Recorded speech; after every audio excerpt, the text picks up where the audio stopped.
Este fenómeno ocurre 2 veces al año, que es el 8 de mayo y también el 5 de agosto. Sin embargo, estas fechas no son las únicas en las que se introduce la luz solar por el tiro de aquí de la estructura del edificio P, ¿no?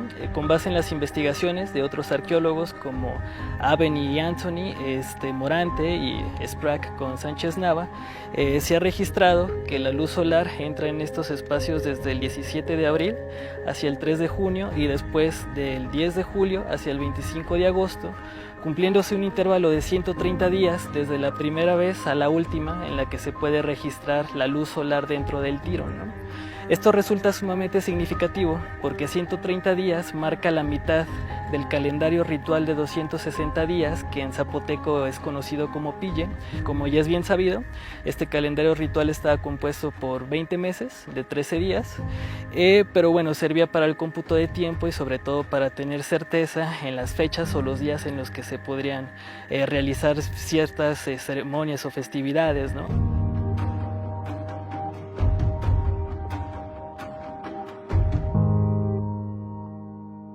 Este edificio fue trabajado a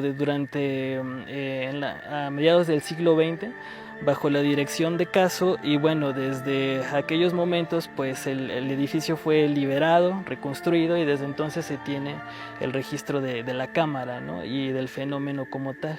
Sin embargo, la cuestión del paso cenital ha sido más investigada prácticamente a partir de la década de los 80s, ¿no? Y de ahí en adelante, ¿no? Al final de cuentas es un fenómeno que no solo se ve aquí, se ve repetido también en otros sitios arqueológicos del país, como por ejemplo Xochicalco y Teotihuacán, ¿no? Algunos investigadores también han sugerido que probablemente está asociado con el inicio y el fin de la época de lluvias y consecuentemente con el inicio o el fin de la época de la siembra, pero esas son hipótesis que pues todavía hasta el momento no se han podido corroborar. Sin embargo, sí queda muy claro que esas dos fechas son días muy importantes dentro de todo este proceso de observación del cosmos, ¿no? Y del astro principal, que en este caso es el Sol, ¿no?